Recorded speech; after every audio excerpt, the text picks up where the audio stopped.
Halo semua, perkenalkan nama saya Irsad, Android Developer di Last Day, dan kali ini kita akan belajar constraint layout pada series Android Studio yang pertama. Jadi kalau dibuka di Android Developers Blog, di sini sudah ada cerita atau mungkin benefit yang teman-teman dapatkan jika teman-teman menggunakan constraint layout, dan itu blognya sudah dari 2017. Sekarang 2020, jadi lumayan agak lama juga ya. Dan kalau teman-teman masuk ke official dokumentasinya, teman-teman masuk ke bagian Android Studio. Di sini ada constraint layout. Di sini ada bahasan cara penggunaan step by step dan apa saja yang bisa dilakukan oleh constraint layout. Dan sekarang kita masuk ke bagian Android Studio. Kenapa yang kita bahas pertama di video pertama ini adalah constraint layout? Karena constraint layout basically sudah menjadi default dari layout yang akan kita buat ketika kita membuat aplikasi Android menggunakan Java atau Kotlin yang menggunakan Android Studio pastinya. Dan kalau lihat dari project strukturnya, teman-teman masuk ke Gradle script, kemudian modul app. Kalau di scroll di sini di bagian dependensi, bahkan ada khusus dependensi untuk constraint layout di sini ya. Jadi kalau sebelumnya teman-teman menggunakan linear layout atau relative layout, maka seharusnya datangnya constraint layout memiliki banyak keunggulan, terutama di segi performance. Kalau teman-teman mau baca lagi di blog yang tadi ya. Dan masalah yang terjadi di linear layout maupun relative layout adalah masalah performance, karena dia memiliki banyak nested. Jadi ketika kita menggunakan linear layout terus tiba-tiba perlu orientasi yang berbeda, kita perlu menambahkan linear layout lagi, atau kita menggunakan relative layout. Jadi akhirnya ada parent view di dalam parent view, dan bagi saya pribadi sebenarnya itu tidak masalah, karena di tutorial di luar sana masih banyak yang menggunakan relative layout dan linear layout. Tapi paling tidak dengan kita ngebahas constraint ini, teman-teman tahu apa yang akan dilakukan jika teman-teman menemukan sebuah project yang menggunakan constraint, atau teman-teman mau langsung saja menggunakan constraint step by step, apa saja fundamental yang harus dimiliki. Kita balik layout, dan di sini sudah ada, ketika kita bikin project baru sudah ada constraint layout dengan view yang berisi cuma satu. Di sini text view, dan di sini tulisannya cuma hello world ya.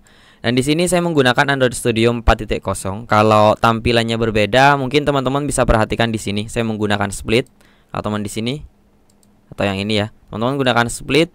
Dan kalau desainnya tidak keluar seperti ini, yang di bagian tampilannya saya gunakan desain. Mungkin teman-teman masih di desain dan blueprint, bisa teman-teman pindahkan ke desain. Tuh, untuk tampilannya biar sama aja di sini ya. Oke, yang pertama, ketika menggunakan constraint, maka setiap view itu diwajibkan untuk menggunakan atribut constraint. Yang terlihat di sini, kalau saya biasanya gini ya.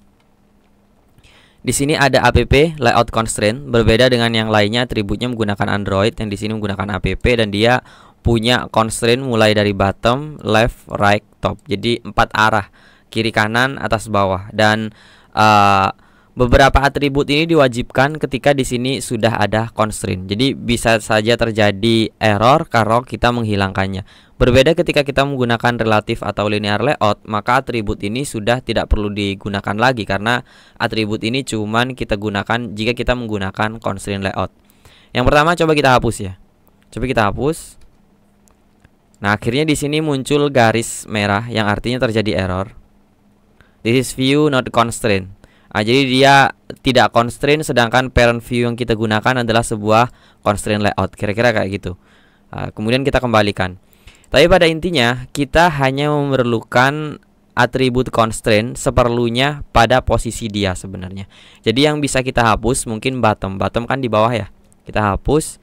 Kemudian di bagian right kan kanan ya. Kanannya kita hapus. Nah, dia kan berada di pojok kiri, yang mana left, kemudian dia berada di top, di atas. Maka dua ini saja sudah cukup untuk text view ini. Cuma nanti pada akhirnya width height-nya sudah tidak constraint gitu. Ya, efeknya nanti besar ketika dipakai mungkin. Kalau seperti ini saja yang penting kan tidak error. Jadi kalau yang penting tidak error, maka atribut constraint harus ada secukupnya pada saat dia digunakan. Kalau seperti ini kan posisinya dia left sama top, dan dia di sini memang left sama top. Kalau dihilangkan salah satu, misalkan yang left dihilangkan, nah di sini muncul nih. Nah, karena basic positionnya dia sudah seharusnya ada constraint-nya, sudah tidak ada constraint-nya gitu ya. Jadi perlu kita kembalikan. Nah, jadi kalau dia posisinya left dan top, maka posisi left topnya berada di constraint di bagian kiri dan di bagian atas. Kalau kita kembalikan lagi di right, maka dia batas sebelah kanannya, maka dia parent. Parent di sini balik ke constraint ya. Parent, maka left to left off-nya constraint, maka di constraint dia balik ke constraint layout gitu. Kalau batas bawahnya kita kembalikan lagi ke bottom, maka batasnya ada di bawah. Walaupun teksnya cuma hello world, akhirnya dia pas di bawah karena semua batas constraint itu kita set dan semuanya menuju ke parent. Oke, mungkin pengertian ini sudah cukup untuk satu text view ini aja. Cuman kasusnya mungkin coba kita tambahkan satu text view lagi. Yang pertama kita kasih nama teks 1. Teks 1, kemudian yang di bawah ya kita kasih nama teks 2. Teks 2 kalau intinya kan kalau kita menggunakan view beberapa view, intinya position view itu kan kalau nggak di atasnya, di bawahnya atau di samping-samping gitu ya. Atau kita menurun atau ke samping atau menaruh di salah satunya ketika mereka sudah memiliki sebuah posisi. Bisa ditaruh di sampingnya ketika sudah lurus semua, tiba-tiba pengen belok sebentar. Kira-kira kayak gitu. Jadi untuk menaruh teks 2 ini pas di bawah teks 1, maka yang perlu kita lakukan adalah kita baca constraint-nya. Dan ini mungkin dulu yang saya miss gitu ya. Kita baca constraint-nya. Di sini sebenarnya sudah positionnya sangat rapi di constraint layout. Itu ada constraint bottom to bottom off, bahwa batas bawah dari view ini adalah bawah dari parent gitu ya. Jadi batas bawah di sini dia menuju ke batas bawah dari parent yang mana constraint. Jadi ketika kita mau menaruh view di sebelah view yang lain, atas, bawah, kanan, kiri, maka yang ini kita ubah. Constraint bottom to bottom off, ini tetap, tapi yang paling penting coba kita naikkan ini ya. Jadi kalau mau mengubah posisi, maka batas atas dari teks 2 adalah batas, kita ubah di sini to bottom off. Jadi atasnya teks 2 adalah bawahnya teks 1. Kira-kira teorinya kan kayak gitu ya. Nah, maka dia berada di bawahnya. Nah, kemudian constraint ini dia memiliki bobot yang sama rata gitu kayak tadi ya. Jadi kalau mau diurutkan, maka kita lepaskan salah satu constraint di sini, misalkan bottom yang ini dibuang, maka dia kan otomatis ke atas. Nah, kemudian yang di sini juga constraint-nya dilepas untuk bottomnya biar nggak ke parent. Nah, maka dia ikut ke sini ya. Jadi atribut constraint-nya kita lepaskan sesuai kebutuhan kita. Intinya kayak gitu ya. Jadi kalau mau bikin satu lagi teks 3. Nah, kemudian teks 3 mau diurutkan, kita urutkan, maka dia berada di bawah teks 2. Kita sudah memiliki 3 buah text view yang berurutan. Nah, kemudian kalau mau balik ke tengah lagi, misalkan balik ke tengah lagi, maka yang di sini kita tambahkan lagi bottom to bottom off, parent. Nah, yang lain ikut.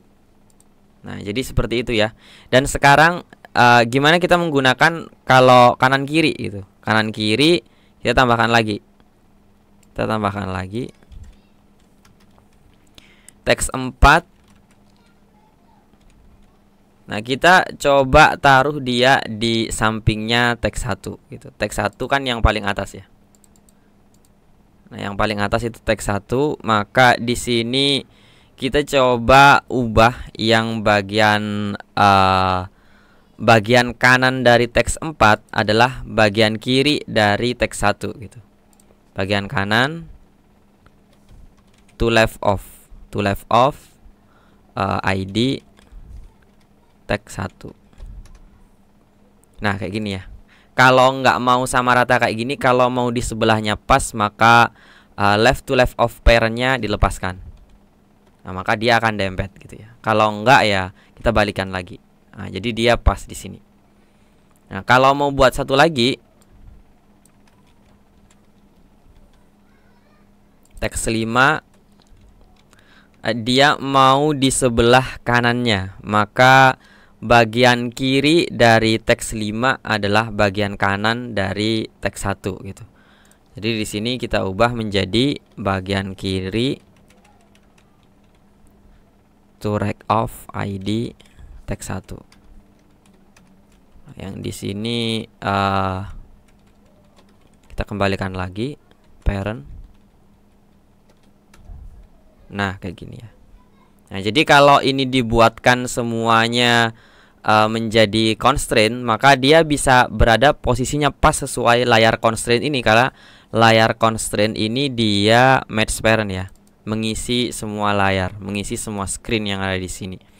Dan kita coba jadi 4 arah. Kalau mau jadi 4 arah, ini yang di tengah-tengah kita set di bagian teks 1 ya. Teks 1 kita set di tengah aja. Jadi dia sudah di tengah, maka coba teks 2-nya kita naikkan. Kita naikkan di atas dari teks 1. Ini teks 2 kita naikkan ke atas. Maka di sini bottom, bagian bawah dari teks 2 adalah bagian atas dari teks 1. Bottom to top of. Jadi bagian bawahnya adalah bagian atas dari teks 1. Nah, jadi di atas nih. Di atas, sedangkan yang teks 3 adalah dia bagian bawahnya constraint bottom to top of. Bagian bawah, kebalik ya. Bagian atas dari teks 3 adalah bagian bawah dari teks 1. Nah, jadi dia di bawahnya. Kalau mau pas sama constraint-nya, dia berada di tengahnya, berarti atribut constraint-nya dilengkapin. Jadi kita tambahkan di sini bottom to bottom of parent. Nah, dia pas di tengah. Dan di bagian yang teks 2 juga sama, berarti top of-nya diisi.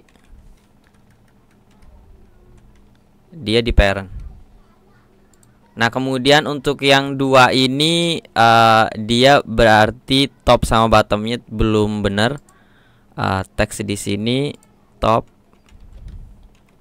to top of parent. Kemudian bottom to bottom of